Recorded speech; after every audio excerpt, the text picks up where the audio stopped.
السلام علیکم ورحمۃ اللہ، کیسے مدنیز آپ سب؟ میں بلال اور آپ دیکھ رہے ہیں میرے یوٹیوب چینل نور ٹی وی اٹک۔ اور سفر عمرہ میں آج ہم نکلے ہوئے ہیں شہدائے بدر کی طرف۔ مدینے سے یہ تقریباً 1.5 گھنٹے کے راستے پر ہے، اور اس راستے میں بیر شفا آتا ہے، بیر روحہ ہے، اور وادی الحمرہ ہے، جس کی نسبت ہے ہمارے پیر مہر علی شاہ صاحب کے ساتھ، اور اس کے ساتھ علاوہ بستی ابو ذر غفاری پڑتی ہے۔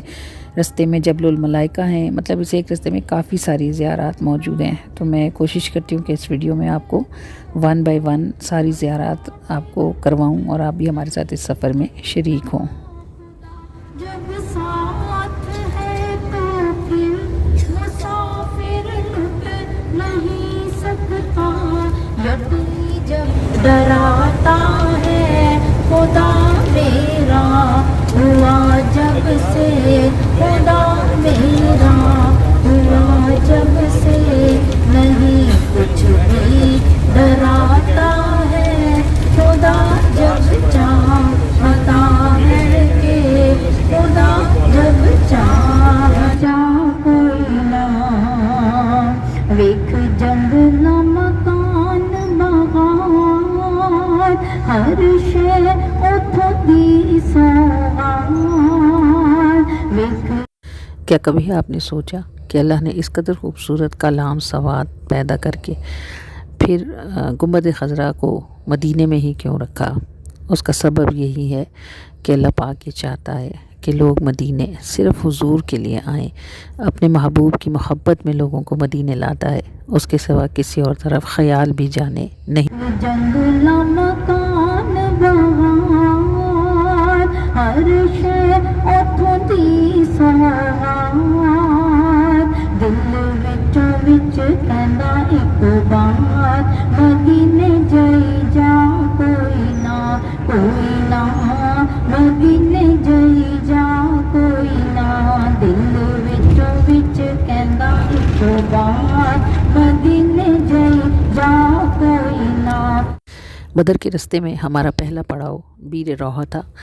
روحہ ایک وادی کا نام ہے، اور روایات کے مطابق یہاں جو کنواں موجود ہے جس کو بیر روحہ بولا جاتا ہے، اس سے 70 انبیاء کرام نے پانی پیا، اور یقیناً نبی کریم صلی اللہ علیہ وآلہ وسلم نے بھی بدر جاتے ہوئے اس مقام پر قیام فرمایا اور اس کنویں کے پانی کو نوش فرمایا۔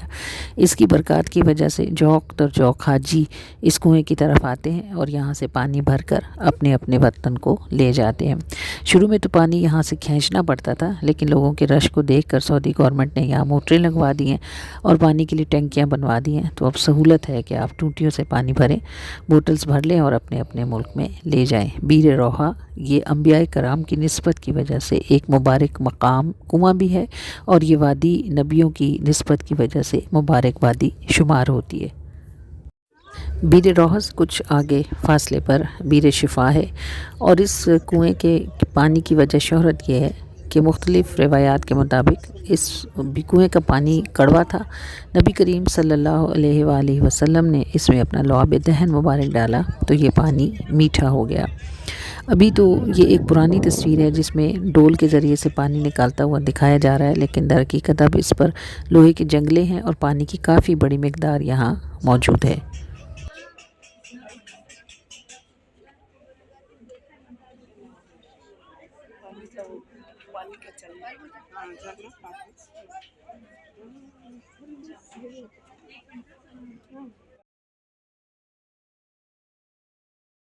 بدر کے راستے میں آپ کو ایک مقام ایسا نظر آئے گا جہاں آپ کو سڑک کے دونوں طرف پتھروں کے بنے ہوئے مکانات نظر آتے ہیں۔ یہ مکانات منہدم ہو چکے ہیں، لیکن مٹے ہوئے ہونے کے باوجود ان کے نشان باقی ہیں۔ یہ بستی ابو ذر غفاری کے نام سے جانی جاتی ہے۔ حضرت ابو ذر غفاری حضرت عمر کے دور میں مدینہ چھوڑ کر اس مقام پر آباد ہو گئے تھے، اور پھر آپ کی وجہ سے یہاں آبادی ہو گئی اور ابھی تک یہ منہدم بستی بھی بستی ابو ذر غفاری کے نام سے مشہور ہے۔ حضرت ابو ذر غفاری نے اسی مقام پر وفات پائی اور یہیں حج سے واپس آتے ہوئے نبی کریم کے صحابہ کرام نے آپ کا جنازہ پڑھا۔ بستی ابو ذر غفاری سے آگے نکلیں تو وادی الحمرا ہے، اس کو پیر مہر علی شاہ صاحب سے نسبت ہے۔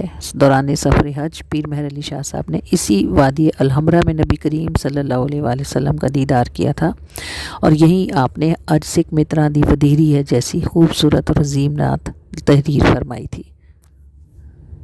اسکرین پر جو کچے مکانات دیکھ رہے ہیں، یہ مکانات اس زمانے میں حاجیوں کے لیے آرام کے یا ٹھہرنے کے طور پر سرائے کے طور پر بنائے گئے تھے اور انہی میں سے کوئی ایک خوش بخت مکان تھا جس میں پیر مہر علی شاہ صاحب کو رسول اللہ صلی اللہ علیہ وآلہ وسلم کا دیدار نصیب ہوا تھا۔ اور یہ آپ ہمیں مسجد عریش میں دیکھ رہے ہیں۔ مسجد عریش اس مقام پر تعمیر کی گئی ہے جس مقام پر دوران غزوہ بدر نبی کریم صلی اللہ علیہ وآلہ وسلم کے لیے عرش یعنی چھپر کی تعمیر کی گئی تھی اور ایک بلند چھت بنائی گئی تھی جس پر آپ بیٹھ کر میدان کا جائزہ لیتے تھے اور احکامات صادر فرماتے تھے۔ ظہر کا وقت ہو چکا تھا، ہم نے وضو بنایا اور اس مسجد میں ظہر کی نماز ادا کی اور میں نے خواتین کو بتایا کہ یہ دعا کی قبولیت کا مقام ہے، لہٰذا آپ 2 نفل حاجت کے پڑھیں اور جس نے پاکستان میں آپ کو دعا کے لیے کہا سب کے لیے یہاں اجتماعی دعا کریں، کیونکہ اسی مقام پر اللہ نے رسول اللہ صلی اللہ علیہ وآلہ وسلم کی دعا کو قبول فرمایا تھا اور مسلمانوں کی نصرت کے لیے آسمان سے فرشتے اتارے تھے۔ یہ ہسٹری ہے غزوہ بدر کی جو کہ یہاں اس وقت خواتین کو دی جا رہی ہے۔ یہ والا جو حصہ تھا نا، نیچے والا حصہ، یہ مسلمانوں کے پاس آیا تھا نبی پاک صلی اللہ علیہ وسلم کے صحابہ کے پاس۔ ادھر والا جو حصہ تھوڑا اونچا تھا نا، اس حصے میں جو ہے وہ کافر آ کے پہلے ادھر ٹھہر گئے۔ اوپر والا حصہ تھا تو انہوں نے پانی بھی ادھر ہی تھا، انہوں نے اس پانی کو جو ہے ادھر سے اس پانی پہ بھی قبضہ کر لیا اور جگہ اونچی تھی، وہاں سے تیر مارتے تو مسلمانوں کو یہاں پر زیادہ ظاہر نقصان ہونا تھا۔ مسلمان پہنچے لیٹ تھے تو پریشان ہو گئے ہیں دیکھ کے، پھر اللہ کریم نے کرم فرمایا اور بارش ہوئی تو سارا پانی روڈ کے نیچے آ گیا۔ ادھر مسلمانوں نے ایسے ریت سے نا وہ بنا لیے، باؤنڈری بنا لی نا، بیچ میں پانی جمع کر لیا، گھوڑوں کے لیے بھی پانی ہو گیا، وضو کے لیے بھی، نہانے کے لیے بھی، اور یہ سارا شہدائے بدر کا قبرستان ہے۔ غزوہ بدر میں بے سر و سامانی کے باوجود مسلمانوں نے اللہ کی اتاری کی نصرت سے 1000 کافروں کو شکست دی تھی۔ اس غزوے میں جو کفر اور اسلام کے درمیان پہلا مارکہ تھا، 14 مسلمان شہید ہوئے تھے اور اس میں 70 کافر مارے گئے تھے اور 70 کے قریب قیدی بنا لیے گئے تھے۔